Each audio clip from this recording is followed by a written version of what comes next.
నామంలో వందనాలు మరియు శుభాలు తెలియజేస్తున్నాం. దేవుడు మనల్ని ప్రేమించి మరి ఈ రెండో రోజు మనందరం కూడా ఆయన సన్నిధిలో స్తుతించినట్లుగా, ఆరాధించినట్లుగా దైవజనులు నిరీక్షణ జ్యోతి గారిని ప్రేమించి వారికి ఇచ్చినటువంటి ఈ మంచి మనసును బట్టి, మంచి ఆలోచనను బట్టి, కొంచెం హమ్మింగ్ వస్తుంది చూడండి, మంచి మనసును బట్టి, ఆలోచన బట్టి దేవాది దేవునికి కృతజ్ఞతాస్తుతులు చెల్లిస్తూ ఉన్నాం. మరి ఏమాత్రము యోగ్యుడిని కానటువంటి నాకు, అల్పుడును అయోగ్యుడైన నన్ను ప్రేమించి నాకు ఇచ్చినటువంటి చక్కని అవకాశాన్ని బట్టి దేవాది దేవునికి కృతజ్ఞతాస్తుతులు చెల్లిస్తూ, ఇంత చక్కని అవకాశం ఇచ్చినటువంటి దైవజనులకి, వేదిక మీద ఉన్నటువంటి పెద్దలకు, మరి చేరువచ్చినటువంటి మీ అందరికీ కూడా నా హృదయపూర్వక వందనాలు తెలియజేస్తూ ఉన్నాం. మంచిది. ఈరోజు ఒక చాలా శ్రేష్టమైనటువంటి ఒక చక్కని ధ్యానము మనం ఈరోజు చేద్దాం. బైబిల్ గ్రంథంలో నుంచి మొదటి పేతురుపత్రిక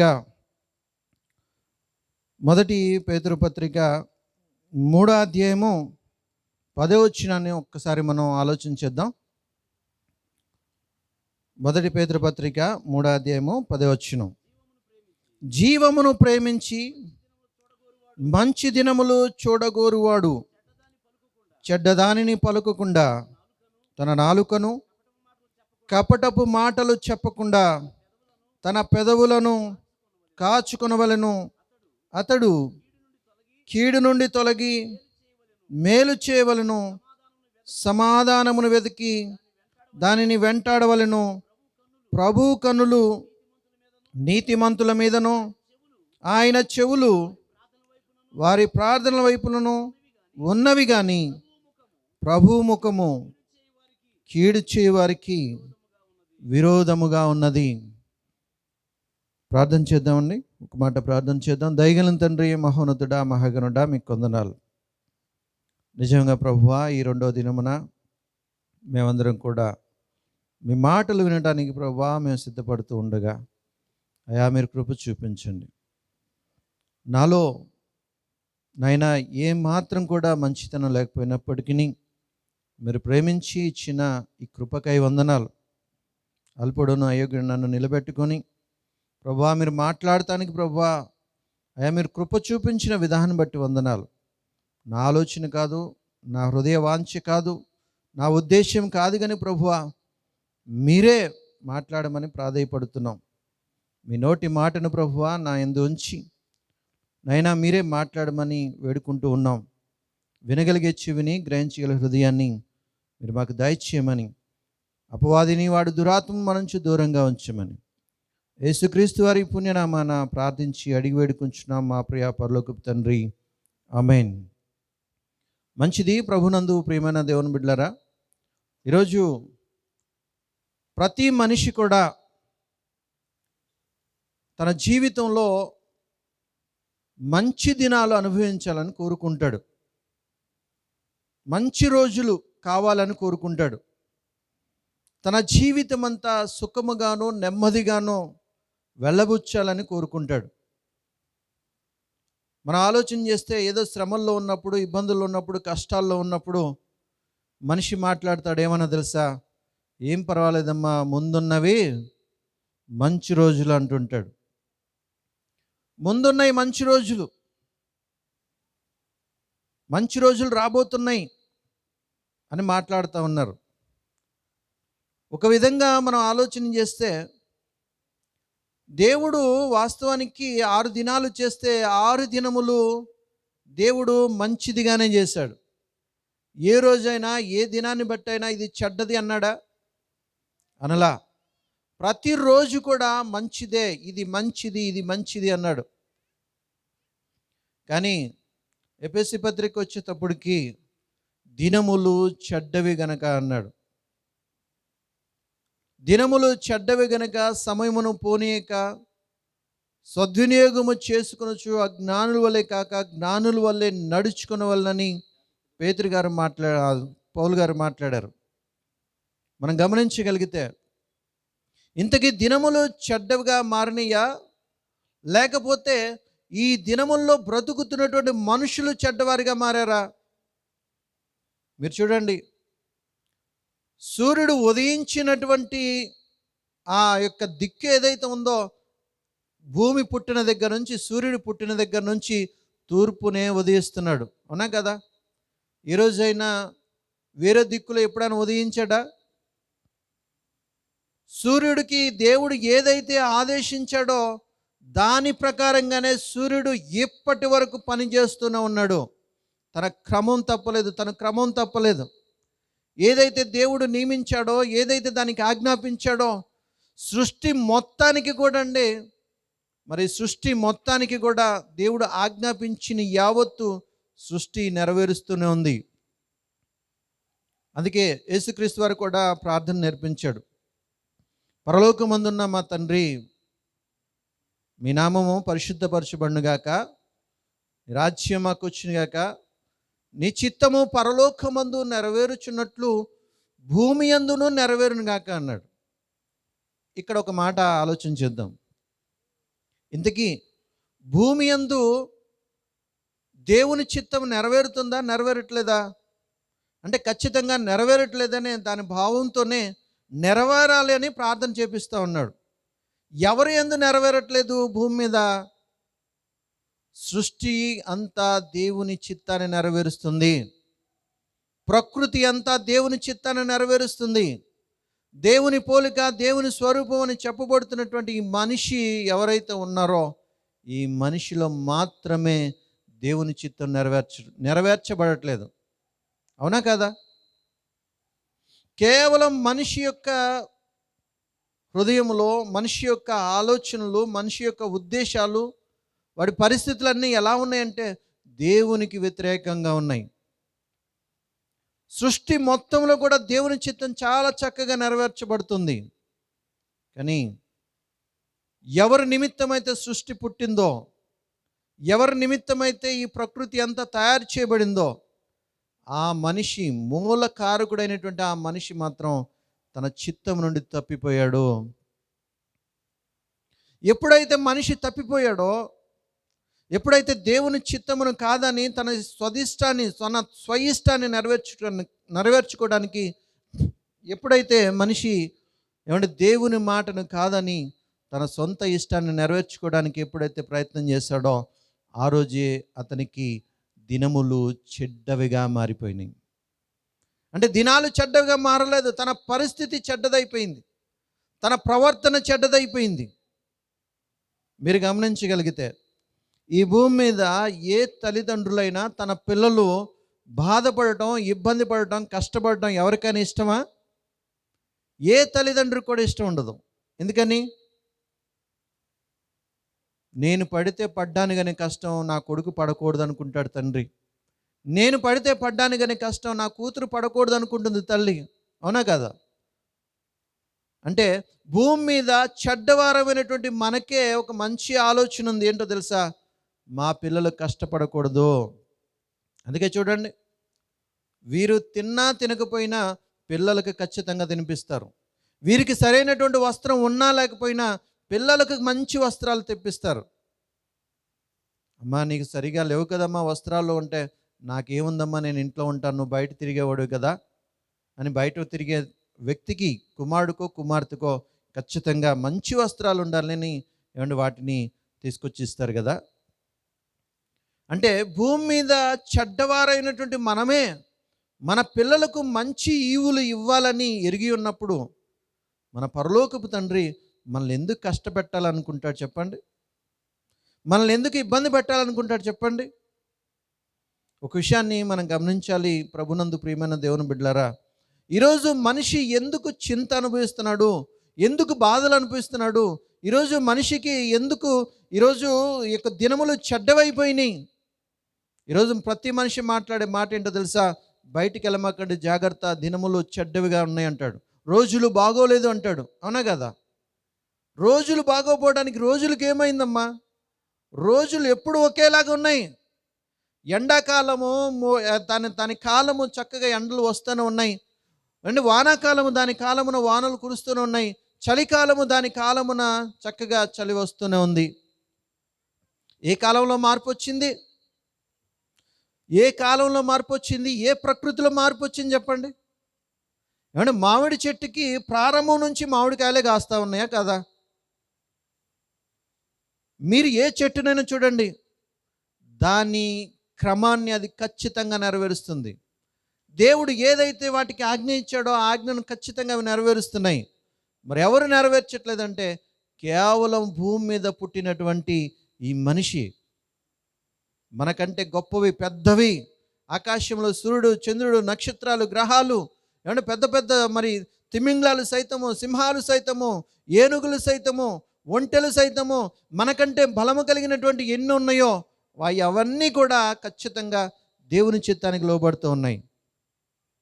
కానీ కేవలం భూమి మీద మనిషి మాత్రమే తన ఇష్టాన్ని నెరవేర్చుకోవడానికి దేవుని చిత్తాన్ని పక్కకు పెట్టేశాడు.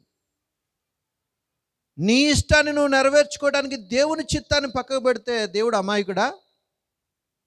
ఏమన్నా అమాయకుడా? వదిలేస్తాడా? సరే నీ ఇష్టం నువ్వు నెరవేర్చుకొని వదిలేస్తాడా? లేదండి. మనందరికీ తెలుసు, ఏదైనా వనములో దేవుడు వారితో మాట్లాడాడు.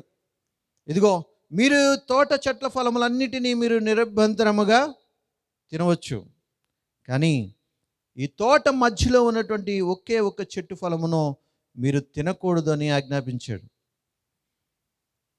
ఏమైందండి? బాధ ఏంటి అసలు? ఇప్పుడు వారికి వచ్చిన కష్టం ఏంటి? వారికి వచ్చిన నష్టం ఏంటి? ఇదిగో నైనా మీరు రోజు వంకాయ కూరే తినాలి అంటే అది ఇబ్బంది, అవునా కదా? అబ్బా తినలేకపోతున్నామండి. ఫస్ట్ ఒక రోజు తింటారు, 2 రోజులు తింటారు, 3 రోజులు తింటారు, తర్వాత అబ్బా 4 పీకేస్తుందండి, తినలేమండి అంటారు. అందుకే కదా ఇన్ని కూరగాయలు వచ్చినాయి, అందుకే కదా ఇన్ని రుచులు వచ్చినాయి. రోజుకొక వెరైటీ, మాంసాహారాల్లో కానివ్వండి, ఆకుకూరలో కానివ్వండి, పప్పు దినుసుల్లో కానివ్వండి, ఏమండి మీరు తినే ప్రతి దానిలో రోజుకొక వెరైటీ తింటూనే ఉన్నారు. ఇప్పుడు ఆదాముతో చెప్పాడు, నువ్వు ఒక్క చెట్టు ఫలమే మాత్రమే మానేయి, ఒక్క చెట్టు ఫలం మాత్రమే మానేయి, మిగతా చెట్ల ఫలాలన్నిటిని నువ్వు నిర్భంతరంగా తినొచ్చు, నీకు ఇష్టమైనట్టుగా తినొచ్చు అంటే ఏమన్నా మీరు గమనించగలిగితే దేవుడు ఏదైతే కాదన్నాడో దాన్నే మనుషులు ఏం చేశారు? వద్దు అన్నదాన్నే తీసుకోవడానికి వెళ్తున్నాడంటే ఈరోజు మన పిల్లలను కూడా మనం చూడండి, పిల్లలకి ఏదైతే చెప్తామో రేయ్ వద్దు అంటే వాడు అక్కడికే వెళ్తాడు, ఇది చేయొద్దు అంటే అదే చేస్తాడు, ఈ మాట అనొద్దంటే అదే అంటాడు. మనం ఏదైతే మాట్లాడుతున్నామో దానికి వ్యతిరేకంగా వెళ్తాడు. ఈ స్వభావం ఎక్కడిది? అక్కడి నుంచి దిగుమతి అయింది. ఆదాము సంతానపు స్వభావం ధరించుకుని ఉన్నాం గనక వారు చేసినటువంటి తిరుగుబాటు ఈ రోజుకి మనం చేస్తూ ఉన్నాం. వారు చేసిన తిరుగుబాటు ఈ రోజుకి ఇప్పటికి మనం చేస్తూనే ఉన్నాం. బుద్ధి తెచ్చుకోవట్లా. మంచి దినాలు చూడాలని ఉన్నప్పటికీ, మంచి దినాలు చూడాలని నీకుంటే మంచి దినాలు చూసే విధంగా ప్రయత్నాలు చేయాలి కదా. నువ్వు కలెక్టర్ కావాలనుకుంటున్నావు, కలెక్టర్ కావాలనుకున్న వాడివి ఇంట్లో కూర్చుంటే కలెక్టర్ అయిపోతావా? ఏమండి, ఇంట్లో కూర్చుంటే కలెక్టర్ అయిపోతావా? దాన్ని చదవాలి కదా, దానికి చదవాలి, బోల్డ్ అంత త్యాగం చేయాలి, బోల్డ్ అంత కష్టపడాలి. ఏమండి, ఇలాగ నువ్వు ప్రయాసపడి ఎగ్జామ్స్ రాసి ఆ ఇంటర్వ్యూలో నువ్వు చక్కగా వాటన్నిటికీ ఆన్సర్ చెప్పేసి, ఏమండి మరి ఎప్పుడైతే నువ్వు అన్ని విషయాల్లో మితముగా ఉన్నావో ఆ రోజు అప్పుడు ఒకవేళ అవకాశం ఉంటుంది కలెక్టర్ అవ్వడానికి. మంచి దినాలు కావాలని కోరుకుంటాం అందరం, ప్రతి ఒక్కరూ మంచి దినాలు కావాలని కోరుకుంటారు. మరి మంచి దినాలు పొందడానికి ఏమైనా ప్రయత్నాలు చేస్తారా? ఇంతెందుకండి, ఎగ్జాంపుల్గా మనందరం పరలోకం వెళ్ళాలని కోరుకుంటున్నాం, అవునా కదా? ఈ భూమి మీద ఏ ఒక్కరికైనా నరకానికి వెళ్ళటం ఇష్టం ఉందా? ఎవరైనా చేతులు ఎత్తారా? ఎవరు ఎత్తరు చేతులు. ఎందుకంటే మన అందరం పరలోకం వెళ్ళాలి, స్వర్గానికే వెళ్ళాలన్న ఆలోచనలు. మరి స్వర్గానికి వెళ్ళటానికి, పరలోకం వెళ్ళటానికి మన ప్రయత్నాలు, మన పని, లేకపోతే మన స్వభావాలు, మన లక్షణాలు అలాగున్నాయా? ఆ అడుగు జాడల్లో నడుస్తున్నామా? లేదు. మరి ఎలా వెళ్ళిపోతాం పరలోకం? మనకు ఎలా వస్తుంది స్వర్గం? కాకపోతే మనం ఎంత భయంకరమైనటువంటి పరిస్థితిలో ఉన్నామంటే, ప్రభునందు ప్రియమైన దేవుని బిడ్డలారా, ఈరోజు మనిషి ఎంత మూర్ఖుడైపోయాడంటే, అపవాది ఎంత గట్టిగా వీరికి నూరు పోసిందంటే, నీకు కాకపోతే పరలోకం ఎవడికి ఇస్తాడయ్యా నూరు పోసిందని. మీకు ఈ విషయంలో ఒక విషయాన్ని జ్ఞాపకం చేస్తాను. మార్కు సువార్త 10వ అధ్యాయం. మార్కు సువార్త 10వ అధ్యాయంలో 17 నుంచి మనం ఆలోచన చేయగలిగితే, ఆయన బయలుదేరి మార్గంన పోచుండగా ఒకడు పరిగెత్తుకుని వచ్చి ఆయన ఎదుట మోకాళ్ళుని, సద్బోధకుడా, నిత్య జీవమునకు వారసునట్టుకు నేనేమి చేయ. యేసు, నన్ను సత్పురుషుడని ఎలా చెప్పుచున్నావు? దేవుడొక్కడే కానీ మరి ఎవడును సత్పురుషుడు కాడు. నరహత్య చేయవద్దు, వ్యభిచరింపవద్దు, దొంగిల్లవద్దు, అబద్ధ సాక్ష్యం పలకవద్దు, మోసపుచ్చవద్దు, నీ తల్లిదండ్రులను సన్మానింపుము అను ఆజ్ఞలు నీకు తెలియను కదా అని అతనితో చెప్పాను. అందుకతడు, బోధకుడా, బాల్యము నుండి ఇవన్నీ అనుసరించుచూనే ఉన్నానని చెప్తున్నాడు.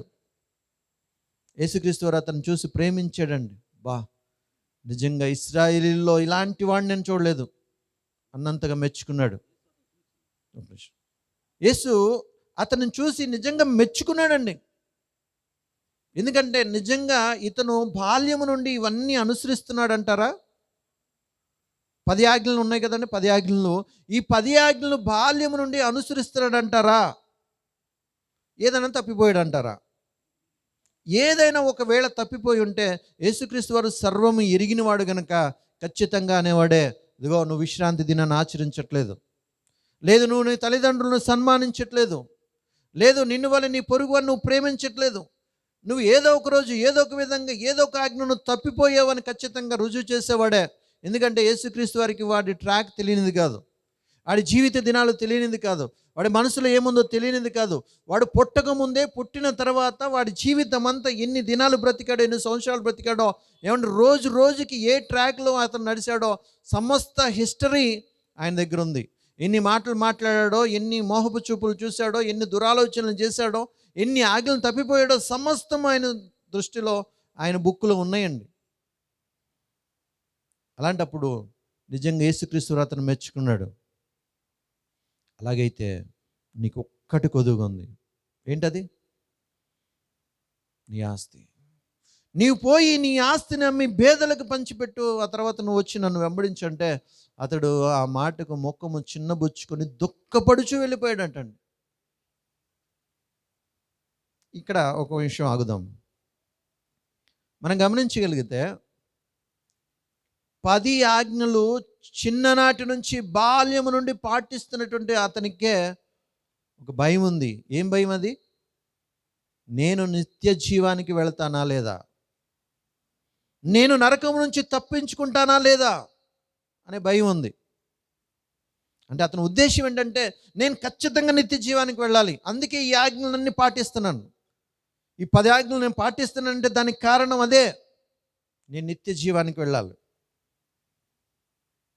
అయితే ఇంకేమైనా నాలో లోపం ఉందేమో, ఇంకేమైనా దోషం ఉందేమో, ఇంకేదైనా నాకు తెలియకుండా ఏదైనా మచ్చ ముడత కళంకం ఏదైనా ఉందేమో.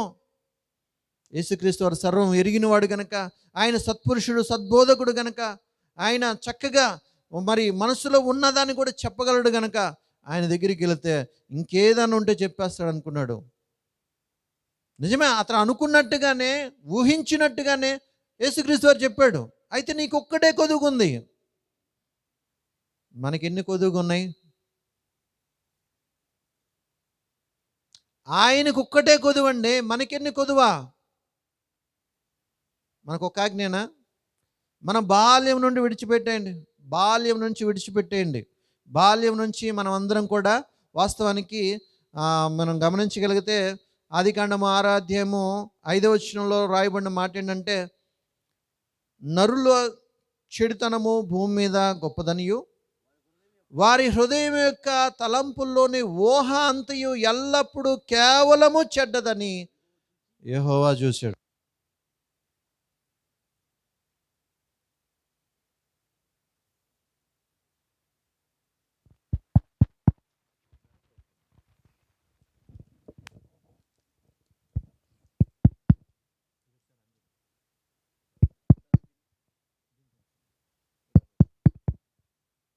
స్తోత్రం.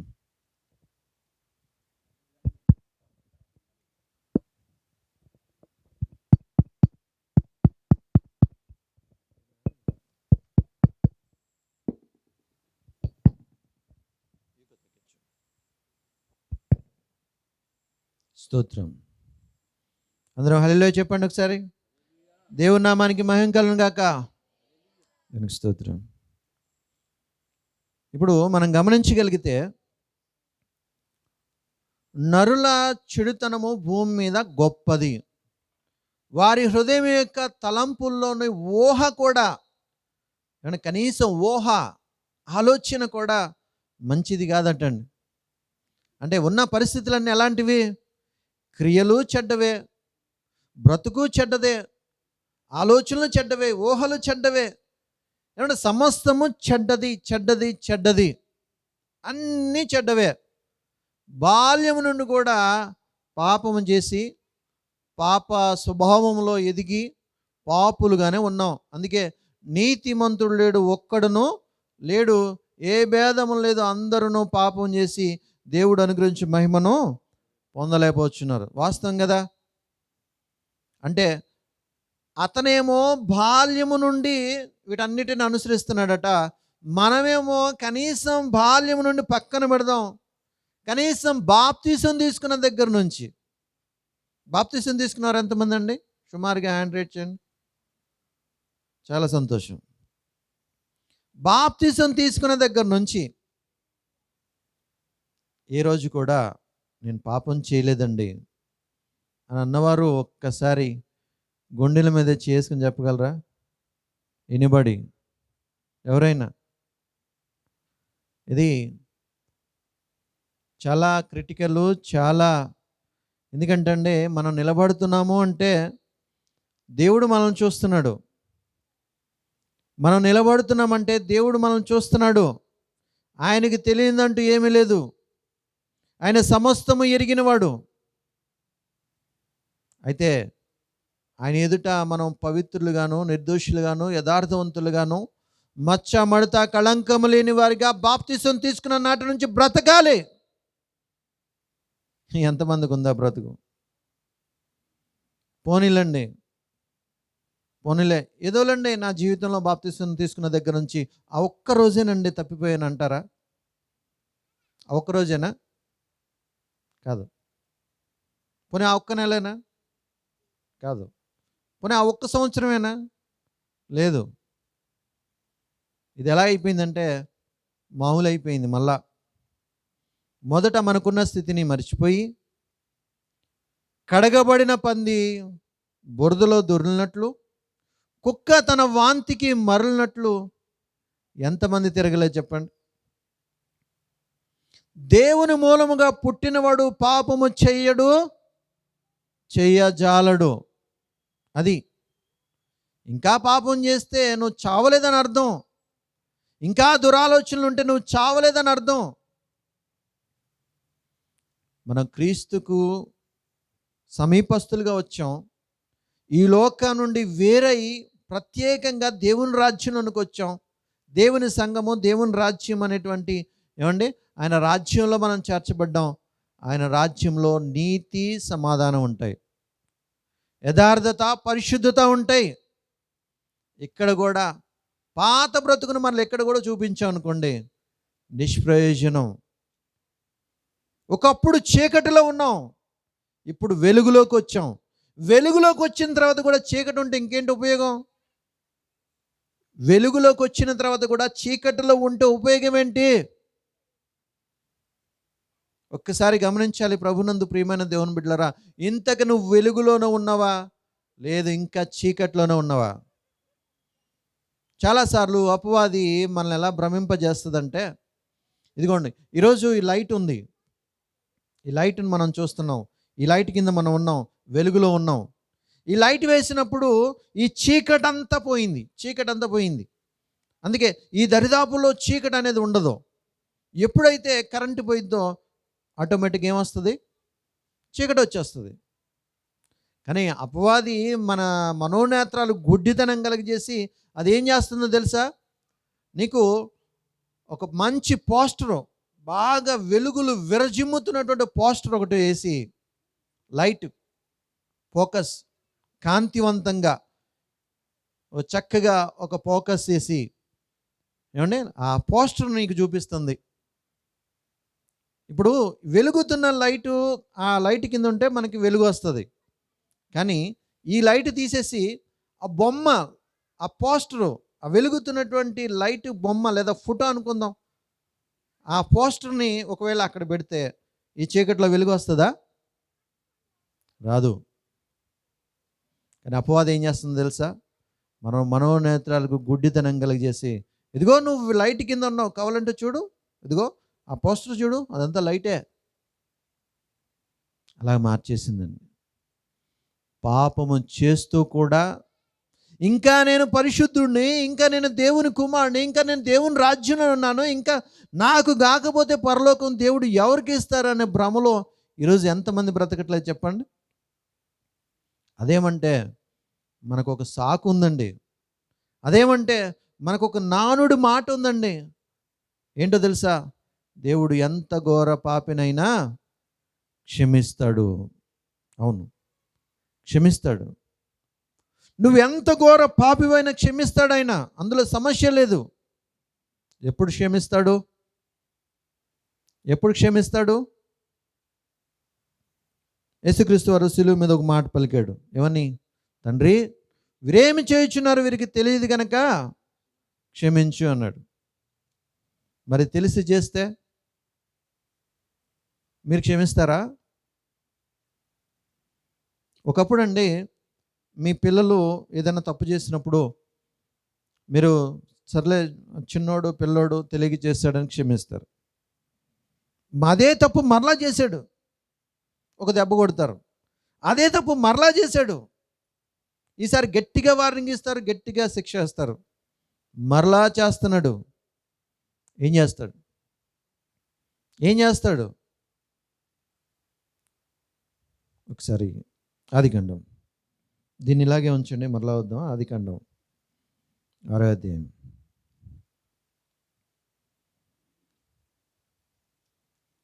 ఆదికాండం 6వ అధ్యాయము 3వ వచనం. అప్పుడు యెహోవా నా ఆత్మ నరులతో ఎల్లప్పుడూ వాదించదు, వారు తమ అక్రమ విషయంలో నరమాత్రులై ఉన్నారు అన్నాడు. చాలండి. నా ఆత్మ నరులతో ఎల్లప్పుడూ వాదించదు. నేను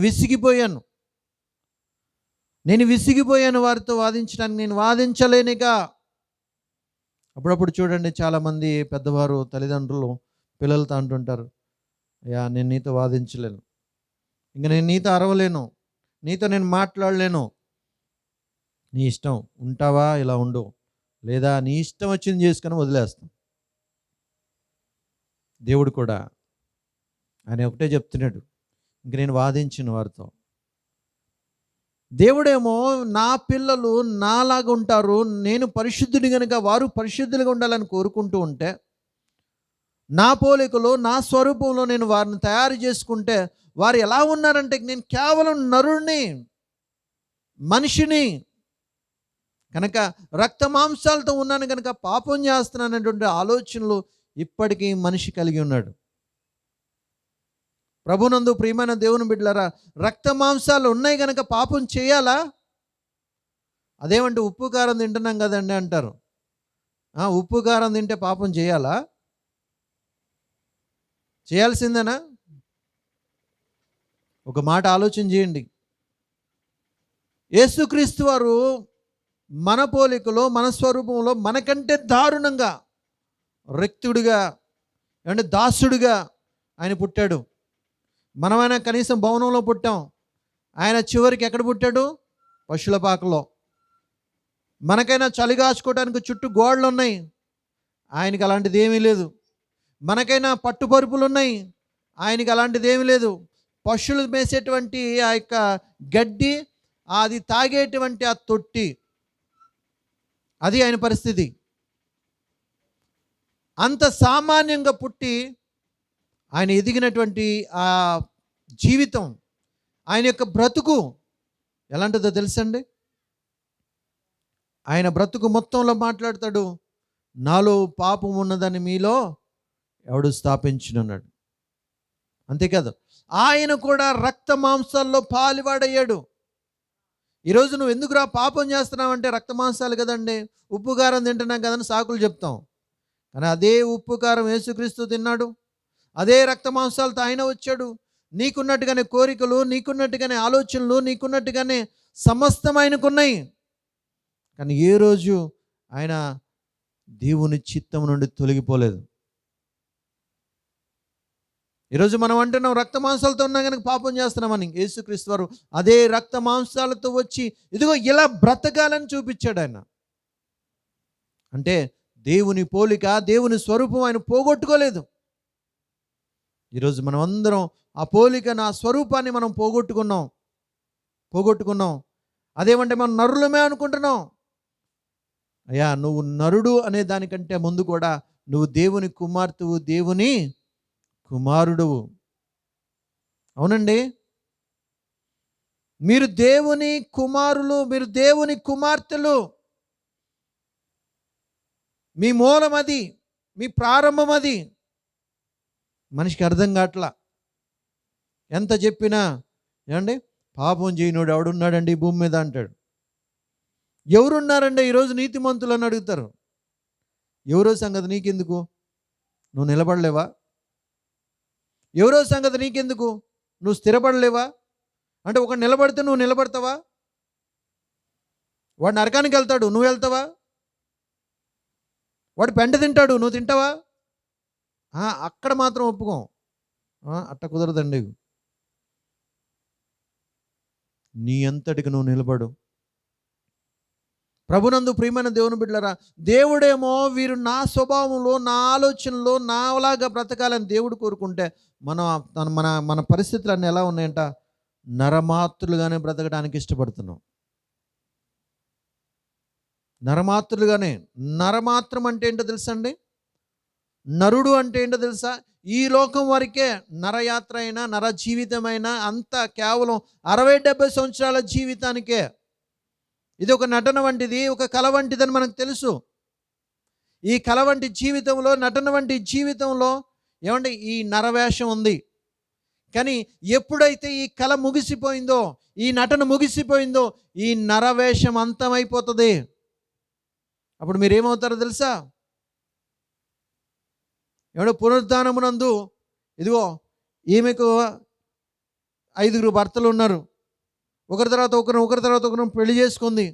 పునరుద్ధానమందు ఈమె ఎవరికి భార్య అవుతుందని అడిగారు మేధావులు. అప్పుడు యేసుక్రీస్తు వారు ఏమన్నాడు? అక్కడ పెళ్లి చేసుకోవటాలు, పెళ్లికి ఇవ్వటాలు, చాలా గ్రంథాలు చెప్పినట్టుగా, చాలామంది మూర్ఖులు మాట్లాడినట్టుగా ఏమన్నా అక్కడంట రంభ, ఊర్వశి, మేనక ఉంటారట. ఇక్కడ కులికింది చాలదట, అక్కడ కూడా కులుకుతారట. జీవితం అంతా ఇదేనాక? శరీరాశ, నేత్రాశ, జీవడము ఇవేనా? ప్రభునందు ప్రియమైన దేవుని బిడ్డలారా, అక్కడ వారు దేవతలను పోలి ఉంటారు, దేవుని కుమారుని పోలి ఉంటారు, దైవాలను పోలి ఉంటారు. వాళ్ళు మీరు నరులుగా ఉంటానంటారేంటి? ఇంకా మీరు దైవాలండి, మీరు దైవాలు. మీరు నరులు అనుకోకండి, మీరు దైవాలు. యేసుక్రీస్తు వారు అంటున్నాడు ఒక మాటను మనం జ్ఞాపకం చేసుకోగలుగుతానండి.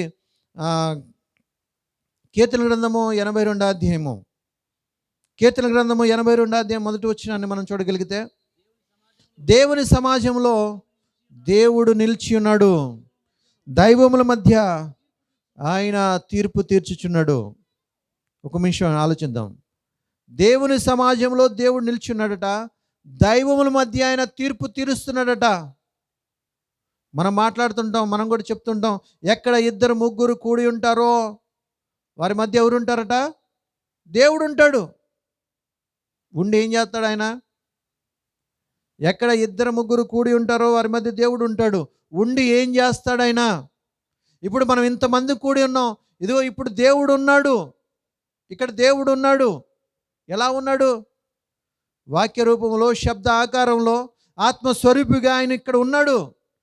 ఉండి ఏం చేస్తున్నాడు? ఇప్పుడు ఆయన తీర్పు తీరుస్తున్నాడు. మర్చిపోకండి. ఇక్కడికి వచ్చి ఎంతమంది నిద్రపోతున్నారు, ఇక్కడికి వచ్చి ఎంతమంది ఆడుకుంటున్నారు, ఇక్కడ ఎంతమంది మరి సెల్ ఫోన్లు చూసుకుంటున్నారు, ఎంతమంది సోది కబుర్లు చెప్పుకుంటున్నారు. ఇదిగో ఇక్కడికి వచ్చాడు కానీ వేస్ట్. ఇక్కడికి వచ్చి కూడా ఎక్కడో ఆలోచన చేస్తున్నాడు. అంటే ఇతనికి వాక్యం అంటే ఆసక్తి లేదు, ఇతనికి దేవుడు అంటే భయం లేదు, ఇతనికి ఇదిగో నేనన్నా నా యొక్క ఆజ్ఞలన్నా భయం లేదు, ఇష్టం లేదు అని దేవుడు తీర్పు తీర్చేస్తాడు. ఇతను ఫెయిల్ అండి. ఈరోజు వచ్చాడు కానీ ఏమీ వినలేదు, ఏమీ సంపాదించుకోలేదు కనుక ఈరోజు ఇతను ఆబ్సెంటే అంటాడు. ప్రభునందు ప్రియమైన దేవుని బిడ్డలారా, మీరు గమనించండి. దేవుడు సమాజం మధ్యలో ఉండి ఆయన తీర్పు తీరుస్తున్నాడు. మనమేమో ఎక్కడ ఇద్దరు ముగ్గురు కూడి ఉంటారు, వారి మధ్య ఉంటారని గొప్ప చెప్పుకుంటాం కానీ ఉండి ఏం చేస్తాడో మనకు తెలియదు. ఇప్పుడు తీర్పు తీర్చుతున్నాడు, ఇప్పుడు తీర్పు జరుగుతుంది అన్నాడు యేసుక్రీస్తు వారు. అవును, ఈరోజు నీకు తీర్పు జరుగుతుందేమో ఒక్కసారి జ్ఞాపకం చేసుకో. ఎలా వింటున్నావు, ఎలా వింటున్నావు, ఎలా చూస్తున్నావు, నీ పరిస్థితిని నువ్వు అధిగమించగలుగుతున్నావు, ఒక్కసారి మనం ఆలోచన చేసుకుందాం. అయితే ఎవరయ్యా ఆ దైవాలు? అరవచ్చును, ఎవరా దైవాలు? మీరు దైవములనియు మీరందరూ సర్వోన్నతుడైన దేవుని కుమారులనియు నేనే సెలవిచ్చి ఉన్నాను అంటున్నాడండి. ఎవరు దైవాలు చెప్పండి? ఎవరు దైవాలు? దైవాలు ఎవరు? అక్కడ చదివిన బాటన్నా చెప్పండి. కనీసం బాధగా ఉందా, ఇబ్బందిగా ఉందా? చెప్పేవాళ్ళయ్యా సార్లు లేపో అంటావుగా. ప్రభునందు ప్రియమైన దేవుని బిడ్డలరా, మనం దైవాలమండి, దేవుని పిల్లలమండి, దేవుని పిల్లలం, సర్వోన్నతుడైన దేవుని కుమారులం.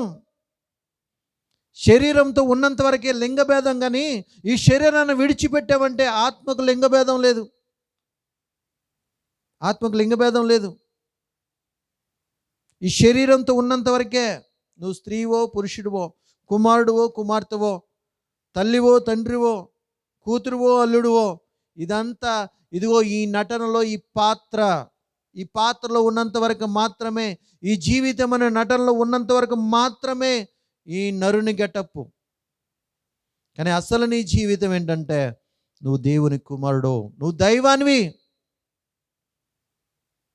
మరి అలాంటి దైవానికి సంబంధించినటువంటి ఆలోచనలు కానీ, దైవానికి సంబంధించినటువంటి లక్షణాలు కానీ, దైవానికి సంబంధించినటువంటి ఛాయలు కానీ మనలో ఏమైనా కనబడుతున్నాయి అంటారా? అప్పుడప్పుడు చాలామంది మాట్లాడతారు. ఏమంటారంటే, దేవుడులా వచ్చి ఆదుకున్నావయ్యా అంటారు. వినుంటారు కదా. ఏదైనా ఒక కష్టంలో, ఏదైనా ఒక ఇబ్బందిలో, ఏదైనా ఒక శ్రమలో ఎవరైనా వచ్చి మనల్ని ఆదుకుంటే మనం అనే మాట అదే, అయ్యా దేవుడిలా వచ్చి ఆదుకున్నావయ్యా. దేవుడిలా వచ్చి ఆదుకోవడం కాదు, దేవుడై వచ్చి ఆదుకున్నాడు. మీకు ఇది అర్థం కావాలి అంటే యోహాను సువార్త 10వ అధ్యాయం, యోహాను సువార్త 10వ అధ్యాయము చూడండి దయచేసి, 34 వచ్చును. యోహాను సువార్త 10వ అధ్యాయము 34, 35 వచ్చును. అందుకు యేసు, మీరు దైవములని నేనంటినని మీ ధర్మశాస్త్రంలో రాయబడి ఉండలేదా? లేఖనము నిరర్ధము కానేరదు కదా.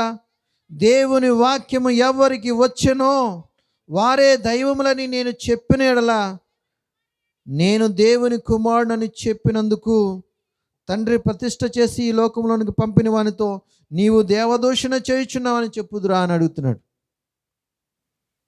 ఏమంటున్నాడు యేసుక్రీస్తు వారు?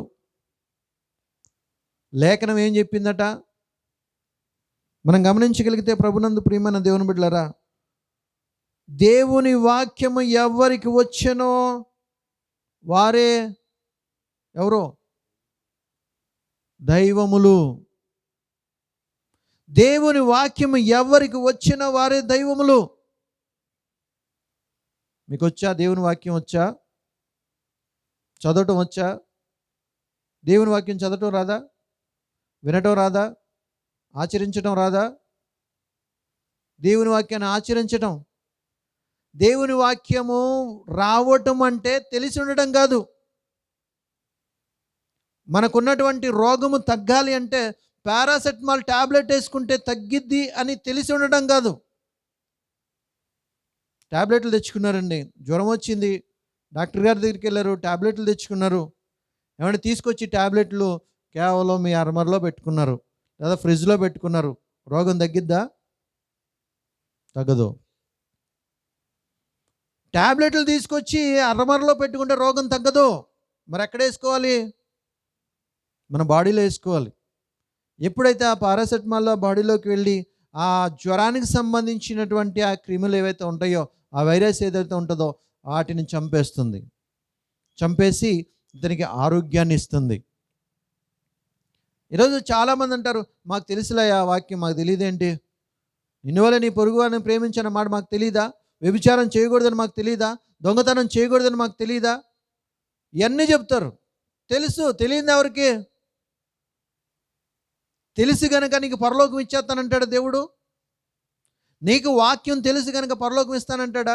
లేదు నువ్వు వాక్యం వింటున్నావు కనుక నీకు పరలోకం ఇస్తానంటాడా? వింటున్నందువలన, తెలుసుకున్నందువలన ఏమన్నా నీకు పరలోకం ఇవ్వడు. మరి దేన్ని బట్టి ఇస్తాడు? దేవుని వాక్యం వినువారు దేవుని దృష్టికి నీతిమంతులు కారు, కానీ దేవుని వాక్యం విని గ్రహించి దాని ప్రకారంగా జీవించిన వాడు ధన్యుడు. అట్టివాడికి దేవుడు పరలోకం ఇస్తాడు. అట్టివాడు దైవంగా మారుతాడు. ఇదిగో నీ పొరుగువానికి నీ ముఖము మరుగు చేయకూడదని ఒక మాట ఉంటుంది. మేలైనది నువ్వు చేయనెరిగి నువ్వు అలాగ చేయకపోతే పాపి అని చెప్తాడు. ఆదరించండి, లేకపోతే ఆదుకోనండి, ఇవన్నీ మాటలు మనం వింటూ ఉన్నాం కదా. మన ఎదుటివారు కష్టాల్లో ఉన్నప్పుడు నాకెందుకులేనా అలాగ నువ్వు పక్కకి వెళ్ళిపోయావు అనుకో, నువ్వు చేయగలిగి ఉండి నీకు సామర్థ్యం ఉండి నువ్వు చేయకుండా కనీసం ఒక చిన్న మాట సాయం చేయకుండా నాకెందుకులని అలా పక్కకి వెళ్ళిపోయావు అనుకోండి, దేవుని ఆజ్ఞ మనం నెరవేరుస్తున్న వారం కాము. దేవుని ఆజ్ఞ మనం పాటిస్తున్న వారం కాము. కానీ ఎవరైతే చూసి, మీకు తెలుసు కదా, యేసుక్రీస్తు వారు ఒక ఉపమానం చెప్పాడు. ఎవరు పొరుగువారు అనే ఉపమానం. అక్కడ నిన్ను వల్ల నీ పొరుగువాడిని ప్రేమించడం అంటే నా పొరుగువాడు ఎవడు అన్న దగ్గర ఒక మంచి ఉపమానం చెప్పాడు కదా. ఏంటది? ఆ ఉపమానం ఏంటి? ఒక అతను ఒక మార్గంలో, ఎరుకో మార్గంలో వెళ్తూ ఉన్నప్పుడు అండి ఒక అతను దెబ్బలు తగిలి కింద పడ్డాడు.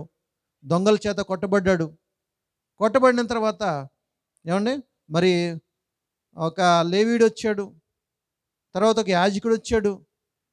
ఇట్లా చూస్తున్నాడు, పక్కకి వెళ్ళిపోతున్నాడు. మేలు చేసే రకం కాదనమాట, వాక్యాన్ని పాటించే రకం కాదు అది. చూస్తున్నాడు, వెళ్ళిపోతున్నాడు. ఆ తర్వాత ఎవరు వచ్చారు? సమరయుడు, పాపి అని చెప్పుకోవాలి.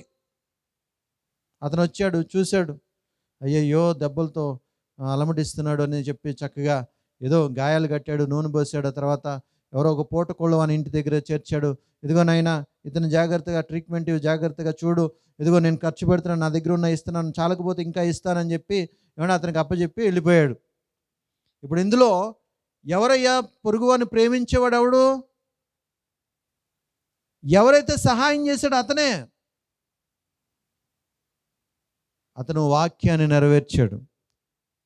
మన వాక్యం మన దగ్గర ఉందని చెప్పుకుంటూ, మాకు వాక్యం తెలుసని చెప్పుకుంటూ దాన్ని పాటించకపోతే మనం దైవాలం ఎన్నడూ కాము, ఎప్పుడూ కాలేము. అందుకే అంటున్నాడు, దేవుని వాక్యం ఎవరికి వచ్చిన వారి దైవములు.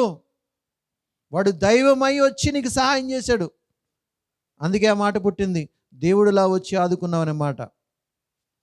కాబట్టి ప్రభునందు ప్రియమైన దేవుని బిడ్డలారా, అక్కడ దేవుడు మాట్లాడుతున్నాడు. ఇదిగో వీరు ఎన్నడూ చూసినా ఈ పరిస్థితి అంతా ఎలా ఉందంటే, ఎంతసేపటికి నరమాత్రులుగా బ్రతకాలనుకుంటున్నారు, దైవాలుగా మారాలని అనుకోవట్లేదు. అందుకే నేను విసిగిపోయి ఏం చేయాలనుకున్నాడో తెలుసండి?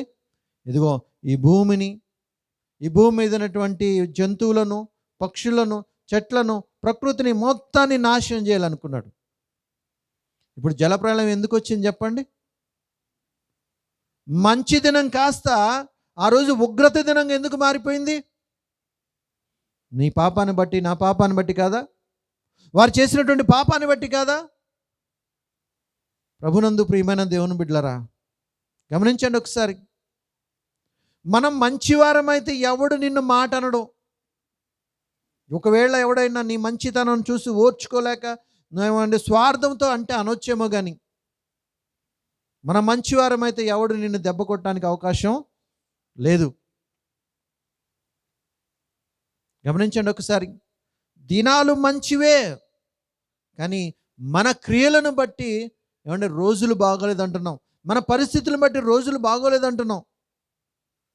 మీరు గమనించగలిగితే ఆదాము తప్పు చేయడాన్ని బట్టి, అవ్వ తప్పు చేయడాన్ని బట్టి వారికి వచ్చినటువంటి శ్రమ మనకు తెలుసు. ఆదాముతో దేవుడు అన్నాడు, ఇదిగో నీవు నీ ముఖపు చెమటను కార్చి, నీవు నేను తినవద్దన్న పండును నువ్వు నీ భార్య మాట విని నువ్వు తిన్నావు గనక నీ నిమిత్తము నేల శపించుతున్నాను, శపించబడుతుంది. ఇక మీదట నువ్వు ఇప్పుడు వరకు ప్రశాంతంగా ఆహారం తిన్నావు, ఏ కష్టము చేయకుండా ఆహారం తిన్నావు. ఇక నుంచి నువ్వు ఇదిగో నీ నిమిత్తము ఏం చేస్తున్నావు తెలుసా? భూమి మీద గచ్చపొదలను ముళ్ళ తొప్పులను మొలిపిస్తాను. ఇప్పుడు నువ్వేం చేయాలంటే, నువ్వు కష్టపడి వాటిని దున్ని, వాటిని తీసేసి నరికేసి, ఆ తర్వాత భూమిని దున్ని నీ మొక్కపు చెమటను కార్చి నువ్వు ఆహారము తినాలి అన్నాడు. ఎందుకు వచ్చిందయ్యా అసలు? ఆ ప్రాబ్లం ఎందుకు వచ్చింది? ఆ సమస్య ఎందుకు వచ్చింది? నువ్వు దేవుని మాట వినుంటే ఆ ప్రాబ్లం లేదు. దేవుని మాట వినలేదు కనుక నీకు ఆ ప్రాబ్లం వచ్చింది. ఈ రోజుకి కష్టపడుతూనే ఉన్నారు కదా, ఆహారము కావాలంటే ఈ రోజుకి రైతులు మొక్కపు చెమటను కాలుస్తూనే ఉన్నారు. అవతో కూడా చెప్పాడు, స్త్రీతో కూడా చెప్పాడు, నువ్వు ప్రయాసముతో నీ గర్భవేదన నేను హెచ్చిస్తున్నాను, నువ్వు ప్రయాసముతో నువ్వు పిల్లల్ని కంటావు అని చెప్పాడు. ఈ రోజుకి అదే అనుభవిస్తున్నారా లేదా? ఈ రోజుకి అదే అనుభవిస్తున్నాం. ఎందుకు వచ్చింది ఆ ప్రయాస, ఎందుకు వచ్చింది ఆ కష్టం అంటే, నువ్వు దేవుని మాట వినలేదు గనక, దేవుని ఆజ్ఞలను పాటించలేదు గనక. దేవుడు నీకు మంచి చేయాలని చూస్తున్నాడు, నువ్వు ఆయన చేతి కిందకి ఎప్పుడు వచ్చావు గనక. ఏమండి, యెరూషలేమా యెరూషలేమా, ఎన్నో మార్లు కోడి తన పిల్లలను తన రెక్కల కిందకి చేర్చుకున్నట్లు నిన్ను చేర్చుకునవలని అనుకుంటున్నాను, కానీ నువ్వేం చేసావు? వస్తే కదా. ఇదిగో ఇప్పటికీ చెప్తున్నాడు, ప్రయాసపడి భారం మోసుకుంటున్న సమస్త జనులారా నా ఎద్దుకు రండి, నేను మీకు విశ్రాంతిని ఇస్తానంటే వచ్చినోడు ఎవడు?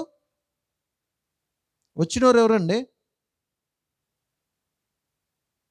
కాబట్టి ప్రభునందు ప్రియమైన దేవుని బిడ్డలారా, దేవుడైతే మనకు మేలు చేయటానికే చూస్తున్నాడు. ఆయన నిన్ను విసిగించాలని, నిన్ను కష్టపెట్టాలని, నిన్ను ఇబ్బంది పెట్టాలని, నిన్ను బాధ పెట్టాలని ఆయనకి ఏ మాత్రం ఇష్టం ఉండదండి. ఏ మాత్రం ఇష్టం ఉండదు. ఒక విషయాన్ని మనం గమనించగలిగితేనండి, హెచ్కేల్ గ్రంథం ఈ విలాప వాక్యంలో ఒక మాట ఉంటుంది. విలాప వాక్యములు 3:33 అనుకుంటా, చూడండి ఒకసారి. ఆయన హృదయపూర్వకంగా నరులకు బాధనైనను విచారంనైనను కలుగజేయుడు. చాలండి. దేవుడు హృదయపూర్వకంగా ఎవ్వరికి కూడా ఇదిగో నిన్ను బాధించాలి, నిన్ను దుఃఖపెట్టాలి, నిన్ను ఇబ్బంది పెట్టాలి, నిన్ను కష్టపెట్టాలని ఆయనకి అసలు ఏ మాత్రం ఉండదండి. ఏ తండ్రికైనా ఉంటుందో తన పిల్లల్ని ఇబ్బంది పెట్టాలని? ఉండదు. ఖచ్చితంగా ప్రతి తల్లిదండ్రులు కోరుకునే కోరిక ఏంటో తెలుసా? వివాహం చేసిన తర్వాత, మ్యారేజ్ చేసిన తర్వాత, లేదా తన పుట్టినరోజో ఏమంటే మరి పిల్లలు తల్లిదండ్రుల దగ్గరకు వచ్చి దీవెనలు తీసుకుంటుంటారు. ఆ తల్లిదండ్రులు ఏమని ఆశీర్వదిస్తారు చెప్పండి? కలకాలము నిండు నూరేళ్ళు, అవసరమైతే 1000 ఏళ్ళు పిల్ల పాపలతో దీర్ఘాయుషు కలిగి వర్ధిల్లు అని ఆశీర్వదిస్తారు. కానీ ఏ ఒక్కడైనా రాయ నువ్వు రేపు చచ్చిపో అని ఆశీర్వదిస్తాడా? నువ్వు కష్టాల్లో ఇబ్బంది పడని ఆశీర్వదిస్తాడా? మానవులుగా మనమే ఇంత మంచి మనసు కలిగి ఉంటే దేవుడు మరి ఇదిగో రొట్టెని అడిగితే రాతినిచ్చినా, గుడిని అడిగితే తేలినిచ్చినా, మీ భూ సంబంధమైనటువంటి తల్లిదండ్రులు వీరు చెడ్డవారై ఉండి మంచి ఈవులు ఎరిగి ఉండగా మీ పరలోకపు తండ్రి వాటికంటే మరి శ్రేష్టమైన ఇచ్చును కదా అన్నాడు. మరి ఎందుకమ్మా పడుతున్నావు ఈరోజు కష్టం? ఎందుకు ఈరోజు ఇబ్బంది పడుతున్నావు అమ్మా? ఎందుకు ఈరోజు బాధపడుతున్నావు? ఒకసారి ఆలోచన చేయండి. బాధలు మాకు లేవు అన్నవారు చేతులు ఎత్తండి. మాకు అసలు బాధలు లేవండి. మేము సంతోషంగా ఉన్నాం, ఆనందంగా ఉన్నాం, అసలు చాలా హ్యాపీగా ఉన్నాం అన్నవారు ఒక్కరు కూడా మనకు కనబడరు. నాతో సహా. నేనేం పెద్ద ఇదేం కాదు, నాకు కూడా బాధలు ఉన్నాయి, నాకు కూడా కష్టాలు ఉన్నాయి, నాకు కూడా ఇబ్బందులు ఉన్నాయి. అయితే ఇక్కడ మనం గమనించాల్సిందండి, రెండు రకాల బాధలు ఉంటాయి. ఈ భూమి మీద మనిషి పడుతున్నటువంటి బాధలు రెండు రకాలు. ఒకటి, దొంగతనం చేశాడు, దొంగతనం చేసి ఆ మనిషి దొరికిపోయాడు. ఇదిగో దొంగతనం చేసినటువంటి కారణాన్ని బట్టి, లేదా వ్యభిచారం చేసినటువంటి కారణాన్ని బట్టి అతన్ని కట్టేసి కొడుతున్నారు. ఇదేంటో తెలుసా? శిక్ష. దొంగతనం చేశాడు కనుక శిక్ష అనుభవిస్తున్నాడు, వ్యభిచారం చేస్తూ పట్టుబడ్డాడు కనుక శిక్ష అనుభవిస్తున్నాడు. మరొకటి ఉంది, అసలు అతను దొంగతనం చేయలేదు, ఆ సమయానికి అక్కడికి వెళ్తా ఆ యొక్క వీధిలో కనబడ్డాడు, అంతే, ఇదిగో వీడు దొంగ అని పట్టుకొని కొడుతున్నారు. అదేంటి? అది శిక్ష కాదు, పరీక్ష. నువ్వు శిక్షలో ఉన్నావా, పరీక్షలో ఉన్నావా ఎరుగు. మొదట నీకు మంచి దినములు కావాలి అంటే, నువ్వు మంచి రోజులు నీ జీవితంలో చూడాలంటే, నువ్వు నెమ్మదిగా, సుఖంగా, సంతోషంగా, ఆనందంగా ప్రభువునందు నువ్వు ఆనందించాలి అంటే నీ స్థితి ఏంటి? నువ్వు శిక్షలో ఉన్నావా, పరీక్షలో ఉన్నావా? శిక్షలో ఉన్నావో పరీక్షలో ఉన్నావో నీకు అర్థమైపోతుంది ఖచ్చితంగా. మనకు అర్థమైపోతుంది. మన మనసు ఏంటో మనకు తెలియదా? మన జీవితం ఏంటో మనకు తెలియదా? మన వెనకాల ఎన్ని గోతులతో మనకు తెలియదా? ఎన్ని వ్యసనాలు ఉన్నాయో మనకు తెలియదా? మనకు తెలిసిపోతుంటుంది. దేవుడు హృదయపూర్వకంగా ఎవ్వరికైనా బాధనైనా విచారంనైనాను కలుగ చేయడు. మరి వచ్చిందంటే ఏంటయ్యా పరిస్థితి? ఏబు నీతిమంతుడు. ఏమండి? ఏబు నీతిమంతుడు భూమి మీద భయభక్తులు కలిగినటువంటి విషయంలో అతని వంటి వాడు ఎవడు లేడు. మరి అతనికి కష్టాలు వచ్చినాయి, అతనికి బాధలు వచ్చినాయి. ఎంత ఘోరమైన బాధలు వచ్చినాయి, ఎంత భయంకరమైన కష్టాలు వచ్చినాయి అంటే, ఏమన్నా నిజంగా మనమైతే మాత్రం అసలు ఆ బ్రతకలేము. ఒక్క కుమారుడు చనిపోయాడు అనుకుందాం, మన ఇంటిలో ఒక్క కుమారుడు చనిపోయాడు అనుకుందాం. అప్పుడు టాపులు ఇసిపోయేది ఎవరికో తెలుసా? మొట్టమొదట పడి ఈ దేవుని ఏడ్చేది ఎవరి మీద తెలుసా? దేవుని మీదే. దేవుడా, నా కొడుకే దొరికాడా. నేనంటే మొన్న ఒకసారి ఒక గ్రామానికి వెళ్ళాను, ఈపుర్లంక గ్రామానికి. వెళ్ళినప్పుడు అక్కడ ఆ పాపం పెద్ద ఆమె బాధపడుతుందండి. అలా ఆయన చనిపోయాడంట. అయ్యా, దేవుడు నాకు అన్యాయం చేశాడయ్యా, దేవుడు నన్ను ఇబ్బంది పెట్టాడయ్యా, దేవుడు నన్ను కష్టపెట్టాడయ్యా. ఇంక 2 నెలలు ఉంచకూడదా, ఇంక 2 సంవత్సరాలు ఉంచకూడదా అంటుంది. 2 నెలలు ఉంటే సరిపోయిద్దా? 2 సంవత్సరాలు ఉంటే సరిపోయిద్దా? మరి ప్రతి దానికి సమయం కలదు, ఆ సమయం ప్రకారంగా అవి అయిపోతూ ఉంటాయి. దేవుడు నువ్వు పుట్టక ముందే నీ పుట్టుక, నీ మరణాన్ని దేవుడు రాసేసాడు. దాని ప్రకారంగా, దాని లెక్కల ప్రకారంగా పని అయిపోతూ ఉంటుంది. చట్టం తన పని తను చేసుకుని పోతున్నట్టుగా దేవుని చట్టం కూడా తన పని తను చేసుకుంటూ పోతూ ఉంటుంది. నీకెంత సమయం ఇచ్చాడో తెలీదు. నీ ఆయుష్ తీరక ముందే నీ బ్రతుకును మార్చుకోవాలి. అతని ఆయుష్ ఎరగకుండా తన జీవితం అంతా ఇంకా సంవత్సరాలు లెక్కేసుకుంటూ బ్రతికేశాడు. ఏమైనా మారు మనసు పొందకుండానే చనిపోయాడు. ఇప్పుడు బాధపడి ఏడుస్తుంది. కానీ ఏబు గారి జీవితంలో కొడుకులందరూ చనిపోయి, కూతుర్లందరూ చనిపోయి, మనం గమనించగలిగితే పశుమందులు ఆస్తి మొత్తం పోయి, చివరికి పరిస్థితి ఎలా అయిపోయిందంటే ఏమీ లేకుండా అయిపోయింది. ఉన్నదంతా ఒక్క రోజులో ఊడ్చుకుపోయింది, వరద వచ్చి ఊడ్చుకుపోయినట్టుగా. ఏమంటాడు ఆయన? బూడిదలో కూర్చుని, యెహోవాయే ఇచ్చెను, యెహోవాయే తీసుకున్నాడు, దేవునికి స్తుతి కలుగునుగాక అంటున్నాడు. ఏ నేరం చేయలేదండి, ఏ పాపం చేయలేదండి. నీతిమంతుడని దేవుడే స్టేట్మెంట్ ఇచ్చాడు, దేవుడే సర్టిఫికెట్ ఇచ్చాడు. ఆయన భూమి మీద, ఒక గ్రామంలో కాదు, ఒక దేశంలో కాదు, ఒక రాష్ట్రంలో కాదు, ఒక జిల్లాలో కాదు, భూమి మీద వరల్డ్ వైడ్గా ప్రపంచ విజేత ఎవరైనా ఉన్నారంటే ఏబు గారు. మరి ఆయన స్నేహితులు వచ్చి ఏమంటారు? నువ్వేదో తప్పు చేసావు, దేవుడు ఊరికి అన్యాయం చేయడు, దేవుడు ఎవరికి అన్యాయం చేయడు, దేవుడు ఎవరికి కూడా ఇబ్బంది పెట్టాడు, అది బాధ పెట్టాడు. నువ్వు ఏదో చేసావు అని అతను రెచ్చగొట్టారు. అయినా మాటలో కూడా పాపం చేయలేదట. అదే ఆయన భక్తి. అదేంటో తెలుసా అండి? పరీక్ష. నువ్వు దొంగతనం చేసి దొరికిపోయావు, అది శిక్ష. నువ్వు ఏ దొంగతనం చేయలేదు, నువ్వు ఏ అన్యాయం చేయలేదు, ఏ అక్రమం చేయలేదు, ఏ పాపం చేయలేదు. కానీ నువ్వు ఇబ్బందుల్లో ఉన్నావు, నువ్వు కష్టాల్లో ఉన్నావు, నువ్వు ఇదిగో చాలా ఇబ్బందుల్లో, చాలా కష్టాల్లో, బాధల్లో ఉన్నావు. ఏంటో తెలుసా? పరీక్ష. నువ్వు పరీక్షలో ఉన్నట్లయితే ఎదురు చూడు. నువ్వు పరీక్షలో ఉన్నట్లయితే ఇదిగో ఓర్చుకో. శ్రమ ఓర్పు పరీక్షను, పరీక్ష నిరీక్షను కలుగు చేయనని ఎరిగి శ్రమల యందు అతిశయపడుతామన్నాడు పౌలు గారు. ఇంతకు నువ్వు శిక్షలో ఉన్నావా, పరీక్షలో ఉన్నావా? నువ్వు కనుక ఒకవేళ శిక్షలో ఉంటే, నువ్వు ఒకవేళ పాపం చేసి ఉంటే, దేవుడు నువ్వు ఎందుకు పాపం చేసావని అడగట్లేదు. గుర్తుపెట్టుకోండి. ఆదాము పండు తిన్నాడు, అవ్వ పండు తింది, నువ్వెందుకు పండు తిన్నావని అడగలేదు. మీరు గమనించండి, అక్కడ అడిగిన మాట ఏంటో తెలుసా? ఇదిగో నేను తినవద్దన్న పండు నువ్వు తిన్నావా అని అడిగాడు, అంతే. దానికి నిజంగా ఆదాము ఏమండి మంచివాడైతే దానికి సమాధానం ఏం చెప్పాలి? తిన్నావా అని అడిగితే సమాధానం ఏం చెప్పాలి? అవును తిన్నాను, తప్పు అయిపోయింది, క్షమించు అనే మాటలు రావాలి. కానీ ఆ మాటలు వచ్చినాయి ఆదాంకి ఆ మాట రాలా. ఇదిగో అసలు తప్పంత నీదయ్యా. ఎందుకో తెలుసా?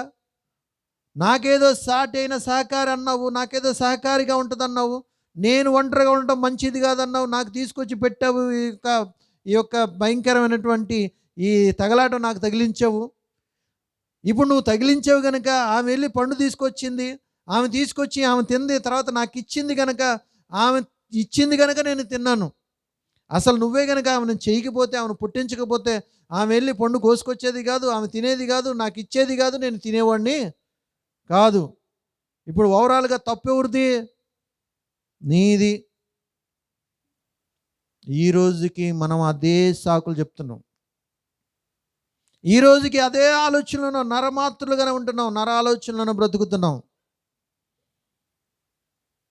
ఏదైనా తప్పు జరిగినప్పుడు ఖచ్చితంగా ఒప్పుకోవడానికి ప్రయత్నం చేయండి. దాన్ని దాచిపెట్టమాకండి. దాచిపెడితే ప్రమాదం. ఏమండి, స్కూల్లో కాలేజీలో కుర్రోడు సిగరెట్ తాగుతున్నాడు, కంపౌండ్లో సిగరెట్ తాగుతున్నాడు. అప్పుడే పాప మాస్టర్ వచ్చాడు, ఆ లెక్చరర్ వచ్చాడు. వీడేం చేయాలో తెలియక ఆ సిగరెట్ని ఏం చేశాడంటే ఇట్లా జేబులో పెట్టేసుకున్నాడు. ఇంకా మాస్టర్ ఏమో ఎదురుగుండి, ఏంట్రా నాన్న, ఏంటి స్కూల్కి వెళ్తున్నావా లేకపోతే క్లాస్కి వెళ్తున్నావా, చక్కగా చదువుతున్నావా, పాఠాలు అర్థమవుతున్నాయా లేదని మాటల్లో పెట్టాడు. ఎంతసేపు ఉంటుంది ఆ సిగరెట్? ఎంతసేపు ఉంటుంది లోపల? ఒకడు అగ్ని ఒడిలో ఉంచుకుంటే వాని వస్త్రములు కాలకుండా ఉంటాయా? ఖచ్చితంగా కాలిద్దండి. పాపం కూడా అగ్ని వంటిది. ఆ పాపం అనేటువంటి అగ్నిని మనం దాచిపెట్టుకున్నాము అంటే ఖచ్చితంగా మనల్ని కాల్చేస్తుంది, మన జీవితాన్ని బుగ్గుపాలు చేస్తుంది. కనుక ప్రభునందు ప్రియమైన దేవుని బిడ్డలారా, దేవుడు ఏమంటున్నాడంటే అతిక్రమంలో దాచిపెట్టువాడు వర్ధిల్లడు, వాటిని ఒప్పుకొని విడిచిపెట్టినవాడు కనికరము పొందుతాడు. ఇప్పుడు దేవుడు నిన్ను ఏమడుగుతున్నాడంటే, నువ్వు పాపం చేసింది ఆయనకు తెలుసు, ఆయనకు అర్థమైంది. ఇప్పుడు నిన్ను ఏమంటున్నాడంటే ఒప్పుకొని విడిచిపెట్టాయి, నువ్వు కనికరించబడతావు, నీకు మంచి రోజులు వస్తాయి, నేనున్నాను ఇంక నీతో, నువ్వు నా కుమారుడు, నువ్వు నాలోకి వచ్చావు, నేను నీ దగ్గరికి వస్తున్నాను. ఇప్పుడు ఏమవుతుందంటే నీకు మంచి రోజులు ఇస్తాను. నీ క్రియలు ఎలా ఉండాలి, నీ బ్రతుకు ఎలా ఉండాలంటే ఇక చెబుతున్నాడు చూడండి. మరలా చదవండి ఒకసారి మనం చదువుకున్నటువంటి మూలవాక్యం. జీవమును ప్రేమించి మంచి దినములు చూడగోరువాడు చెడ్డదానిని పలకకుండా, తన నాలుకను కపటపు మాటలు పలకకుండా తన పెదవులను కాచుకొనవలెను. కాచుకుంటున్నారా మీరు? కాచుకుంటున్నారా? లేదండి. నేను చాలా ఉంది అసలు నేను తీసుకున్న దాంట్లో. వాస్తవానికి ఏంటంటే ఇప్పుడంతా అవుట్కట్సే మాట్లాడాం.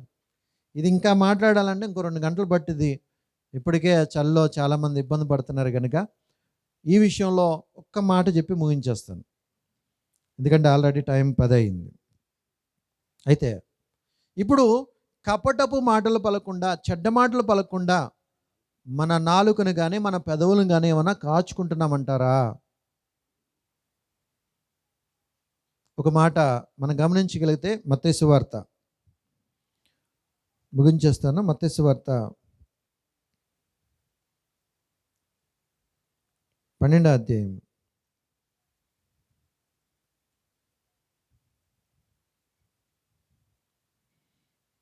మత్తయి సువార్త 12వ అధ్యాయము 36వ వచనం. నేను మీతో చెప్పున్నదేమనగా మనుషులు పలుకు వ్యర్థమైన ప్రతి మాటను గూర్చి విమర్శ దినమున లెక్క చెప్పవలసి ఉండును. యేసుక్రీస్తు వారు మాట్లాడుతున్నాడండి. ఏమంటున్నాడు? మనుషులు పలుకు వ్యర్థమైన ప్రతి మాటను గూర్చి విమర్శ దినమున లెక్క చెప్పవలసి ఉండును. ఏమైనా అర్థమవుతుందా? ఏమన్నా బుర్రకెక్కుతుందా? మన జీవితంలో మనకు తెలిసిన దగ్గర నుంచి మనం ఎన్ని వ్యర్థమైన మాటలు మాట్లాడి ఉంటాం. ఆలోచించేయండి ఒక్కసారి. నీకు మంచి దినములు కావాలంటే, మంచి రోజులు నీకు కావాలంటే, నువ్వు నెమ్మదిగా సుఖంగా ఆనందంగా సంతోషంగా బ్రతకాలంటే నువ్వు ఎలా ఉండాలో దేవుడు చెప్తున్నాడు. ఇక్కడ అంటున్నాడు, ఇదిగో మనుషుడు పలుకు వ్యర్థమైన ప్రతి మాటను గూర్చి విమర్శ దినమున లెక్క చెప్పాలి. మనం ఉదయం లేచిన దగ్గర నుంచి సాయంత్రం పడుకునే వరకు ఎన్ని మాటలు మాట్లాడి ఉంటాం. అందులో తీర్పులోనికి వచ్చేవన్నీ వ్యర్థమైన ప్రతి మాట తీర్పులోకి వస్తుందట. నువ్వు మంచి ఆలోచనతో మాట్లాడినా, మంచి ఆలోచనతో మాట్లాడకపోయినా, నువ్వు ఏ మాట అయితే చెడ్డ మాట మాట్లాడావో, వ్యర్థమైన ప్రతి మాట, వ్యర్థముగా మాట్లాడిన ప్రతి మాట ఏమవుతుందో తెలుసా? అది నేరంగా పరిగణింపబడుతుంది, నిన్ను తీర్పులోనికి తీసుకొస్తుంది. ఇంతెందుకండి, యెహోవా నామమును వ్యర్థముగా ఉచ్చరించువాడు శాపగ్రస్తుడు అన్నాడు కదా. వ్యర్థంగా మాట్లాడకూడదా? అవునండి, మాట్లాడకూడదు. అస్సలు వ్యర్థంగా మాట్లాడకూడదు. నోరుంది కదా అని నీ ఇష్టమైనట్టు దాన్ని ఆడకూడదు. చూపు ఉంది కదా అని నీ ఇష్టమైనవని చూడకూడదు.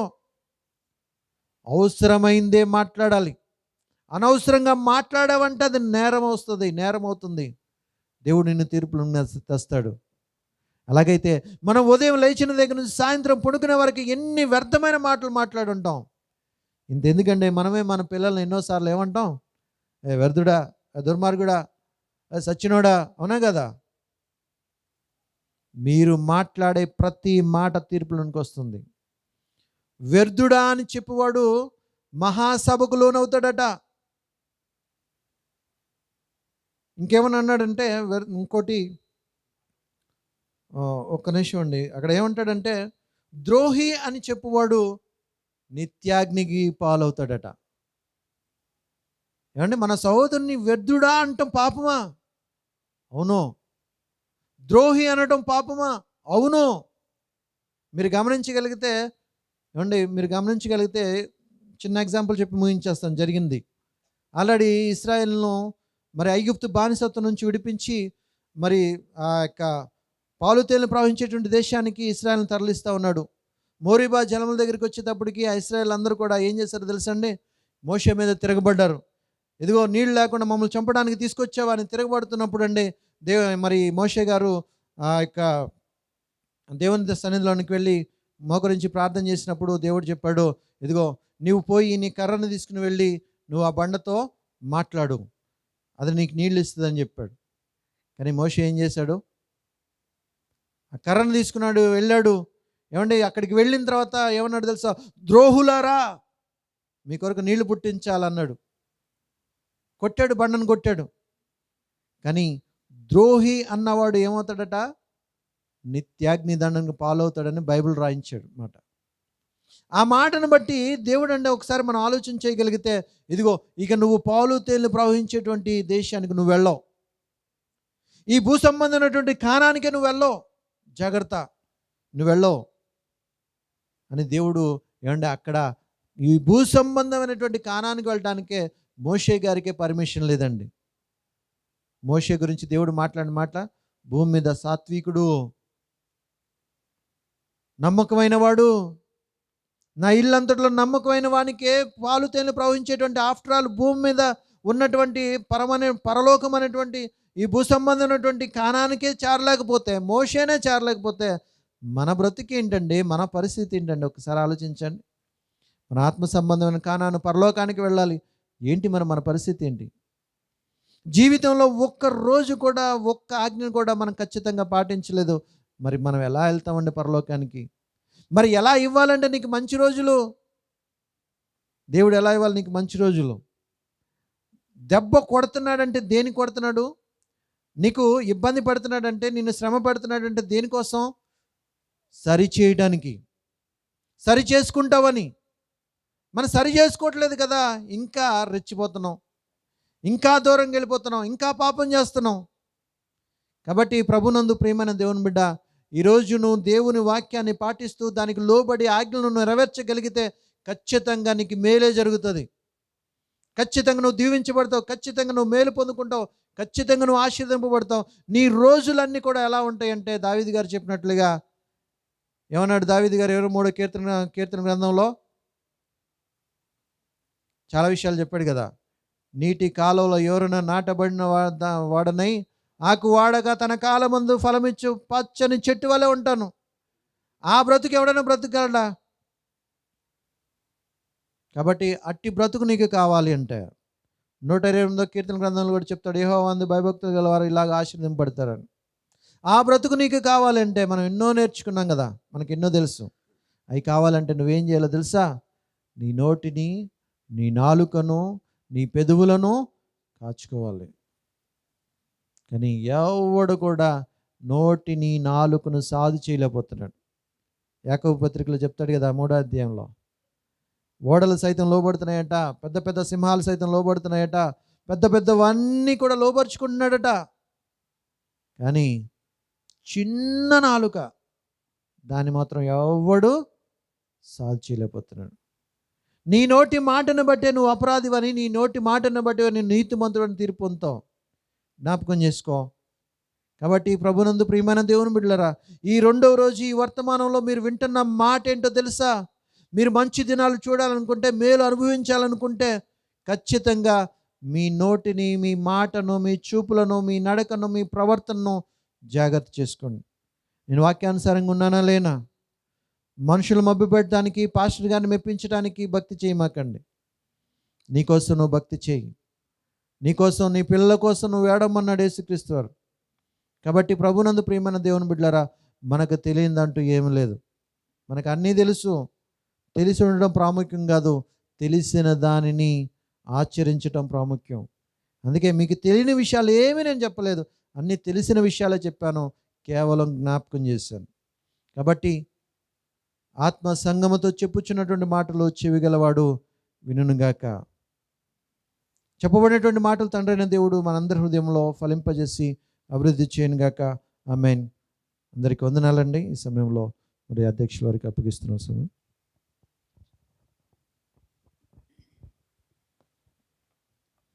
చక్కటి దైవ వర్తమానాన్ని అందించిన దైవజనులు